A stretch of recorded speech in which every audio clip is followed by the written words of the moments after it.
The Fox and the Hound. For over 35 years, it's been celebrated by Disney fans of all ages. Those who saw it in theaters in 1981, those, like me, who grew up watching it on VHS in the 1990s, and those of today's generation who are experiencing it for the first time. Personally, I put The Fox and the Hound right up there with Pinocchio and Dumbo as one of my all-time favorite Disney films. However, I've long been frustrated by the Walt Disney Studios' hesitation to tell us more about how this great film was made. By now, most of the Disney classics have all been released onto home video with their own informative making-of documentaries, but every time The Fox and the Hound gets a home video release, it comes with few special features. Sure, there was an unnecessary direct-to-video sequel, and the studio did throw together a sugar-coated 6-minute doc entitled Passing the Baton, which was really just about all the famous people who worked on the original film, but the real story behind the making of The Fox and the Hound has never really been told. When I did some investigating last year, a person who works for Disney informed me that The Fox and the Hound is actually not considered a triumph by the Disney studio.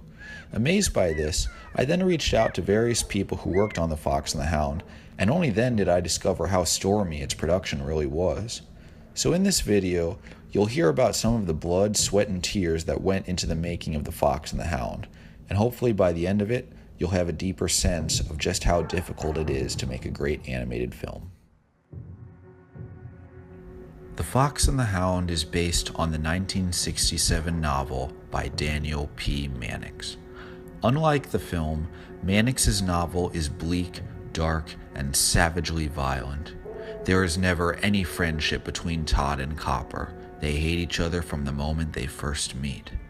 The novel is mainly about the cruelty of nature and the ugliness of human industry. It's a work in which no characters are spared, and practically everyone dies at the end. While the film would be a much lighter experience by comparison, some of the darkness of the novel is communicated effectively in the first 5 minutes of the film, which are silent, suspenseful, and absolutely spellbinding.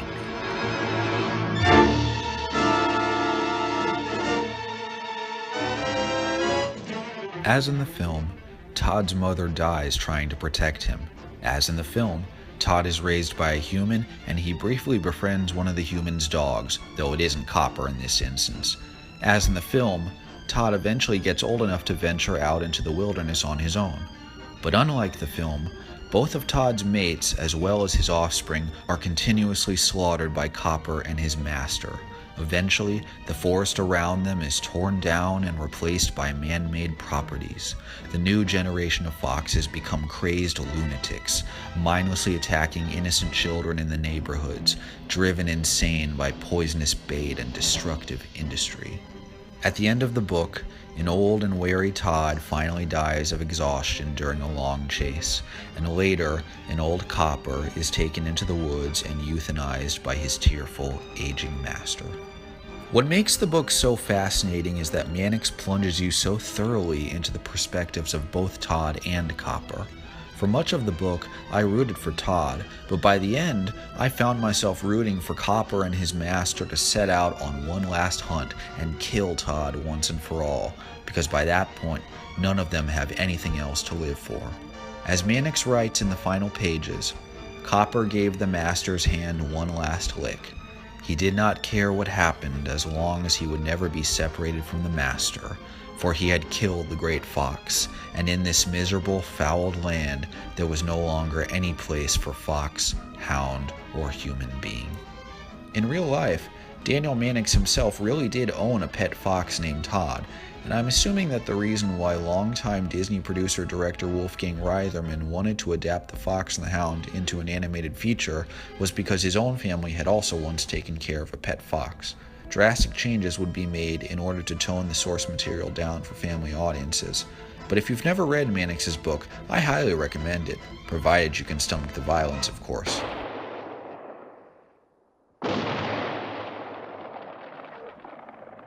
After Walt Disney's death in 1966, the Disney studio would mostly churn out films targeted specifically for children in the 1970s. But during this time, The Fox and the Hound, which would be a slightly heavier and tougher movie, was slowly developing. Legendary Disney animators such as Frank Thomas and Ollie Johnson were retiring from the studio and were being replaced by young, up-and-coming talents such as Randy Cartwright and John Lasseter. This is footage which they themselves recorded back in the day. Hi, Tim. This is Tim Burton. Another one of our people here. Initially, the directors of The Fox and the Hound were supposed to be Woolie Reitherman and Art Stevens, but Stevens felt like Reitherman wasn't giving him enough creative control, so executive producer Ron Miller finally asked Reitherman to step aside and let Stevens take over the project. But although Reitherman would reluctantly give up his role as director, he was still the one who got the movie made in the first place. The Fox and the Hound would be Woolie Reitherman's final film, and in my opinion, his best. With Reitherman no longer directing, Art Stevens began taking over. You know, Pearl, as Big Mama, I feel that the sequence is entirely from your viewpoint. This is me? Right. Big Mama. Ah! I never thought I'd be an owl. Along with Art Stevens, 2 other directors were assigned to the production, Ted Berman and Don Bluth. Ted Berman, like Art Stevens, had been around the studio since the 1940s. Ted Burton. God, what's going on? Hi, Ted. Don Bluth's first job at Disney had been working on Sleeping Beauty in the late 50s, and he'd become particularly well known at the studio after his directing work on the 1978 Disney short film The Small One. However, Bluth had grown increasingly disenchanted with the quality of the films which were being made at Disney during this era. So, on September 13, 1979, Bluth abruptly resigned his position at Disney and took Gary Goldman, John Pomeroy, and several other animators with him. Executive producer Ron Miller was forced to push The Fox and the Hound's release date from Christmas 1980 to the summer of 1981. With Don Bluth now gone, the production was in need of a third director to take his place. So the studio brought in Rick Rich. This is Rick Rich, another one of our directors. Hi, man. Hello. Rick Rich had been known at the studio as an assistant director, as well as a music composer. He had written the song A Friendly Face for The Small One. This last note is key, because one of the most essential contributions which Rich made to The Fox and the Hound was to the film's music. Along with lyricist Jeffrey Patch, Rich would write the song Goodbye May Seem Forever, which would prove to be the emotional centerpiece of the film. Anyone who has ever said farewell to a pet will be able to recognize the power of this sequence. I myself can hardly watch it without weeping.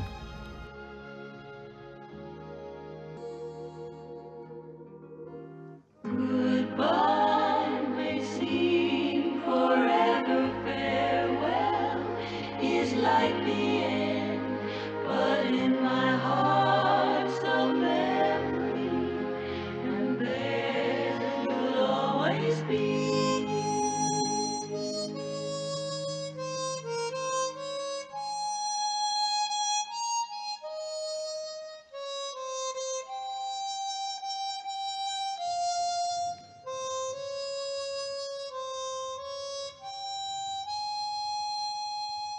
However, the production continued to experience difficulties. A young Brad Bird was fired after he had allegedly had an argument with director Art Stevens over the film's rotoscoping. Also, there was a big debate over whether or not to kill the character of Chief. In the book, Chief is hit by a train and killed. In the movie, he survives. Animator Ron Clements, screenwriter Steve Hewitt, and other members of the crew argued that Chief needed to die in order to strengthen Copper's motivation to take revenge against Todd. They even cited the death of Bambi's mother in order to bolster their argument. But director Art Stevens refused to kill off Chief because he was worried that it might traumatize children in the audience and provoke angry letters from parents. I can understand both sides of this argument, but personally, I've always been fine with Chief surviving, most notably because it means that Copper doesn't have to be alone on the farm at the end of the movie. After all, the film is already pretty heavy as it is. Todd's mother dies, Todd is abandoned in the woods, etc., so letting Chief live probably helped to lighten the overall mood of the movie a little bit. At the end of the movie, everyone's happy. Copper still has Chief in his life, Todd mates with Vixie, and peace has been restored to the wilderness. If Chief had died, I'm sure it still would have been a great movie, but no doubt it also would have been a very different movie. That being said, the film's final scenes are a little bit closer to the dark spirit of Mannix's novel.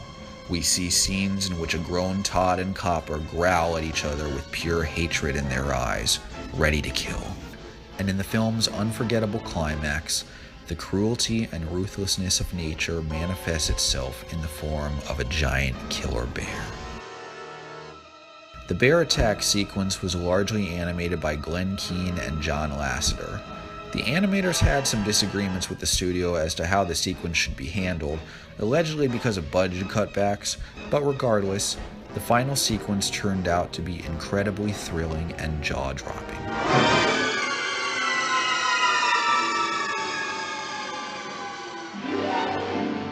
As they neared the end of post-production, directors Rick Rich and Art Stevens began putting the finishing touches on the film.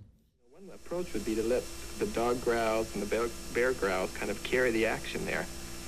And, try playing the music down just a little bit. Why can't we play it 2 ways and then see where we really want to go? My favorite scene in The Fox and the Hound is towards the end, when Copper has a change of heart and courageously prevents Amos Slade from killing Todd. The devastated look on Amos's face crushes me every time, as does the wonderful voice acting by Grandpa Joe himself, Jack Albertson. Well, come on, boy. Let's go home. When I was a child, this scene used to make me sad. The thought of Todd and Copper perhaps never seeing each other again was something I found very disheartening. It wasn't until I grew up that I understood why the film absolutely needed to end this way. We all grow up. We all eventually part ways from some of our friends because of the strange directions that our lives take us. But that doesn't necessarily mean that our friendships are over. At the end of the film, Todd and Copper are still friends, but in a different way. Their friendship is no longer based on fun and games, but on mutual respect. They'll always have their memories, and that's what truly matters. When The Fox and the Hound was finally released in theaters on July 10th, 1981, it was a big success, grossing $43 million on a budget of $12 million. Of course, I can't end this video without mentioning all the superstar animators who worked on this movie. For the sake of brevity, I can't mention them all, so I apologize in advance if I'm missing any important names. Tim Burton, John Lasseter, and Brad Bird all went on to have big celebrity careers, but here's some other notable people who worked on The Fox and the Hound. Animators John Musker and Ron Clements went on to direct several successful Disney animated features. Animator Henry Selick went on to direct The Nightmare Before Christmas, James and the Giant Peach, and Coraline. Assistant director Don Hahn produced Beauty and the Beast and The Lion King. Character animator Chris Buck directed Tarzan and Frozen. Character animator Jerry Reeves directed The Brave Little Toaster. Character animator Phil Niblink directed Five Goes West. Character animator Daryl Van Sitters formed Renegade Animation. Character animator Jeff Verb formed Genesis Orlando Incorporated. Animator Lorna Cook directed Spirit Stallion of the Cimarron. Animator Mike Gabriel directed The Rescuers Down Under and Pocahontas. Animator Bill Croyer directed Ferngully. Assistant animator Tad Stones produced Darkwing Duck and directed the Aladdin sequels. Effects animator Don Paul directed The Road to El Dorado. Effects animation assistant Mark Dindal directed Cats Don't Dance and The Emperor's New Groove. Animator Skip Jones directed Opus and Bill in A Wish for Wings That Work. Layout artist Joe Hale went on to produce The Black Cauldron. Glenn Keane, Randy Cartwright, Dan Haskett, and Ron Husband all went on to be amongst the finest animators in the industry. Screenwriter Steve Hewitt went on to co-write The Great Mouse Detective and then became business representative of the Animation Guild. Don Bluth and Gary Goldman became a force to be reckoned with as they went on to direct and produce several successful films for the other major studios, and they're currently working on a film adaptation of their Dragon's Lair video games. Director Rick Rich went on to co-direct The Black Cauldron.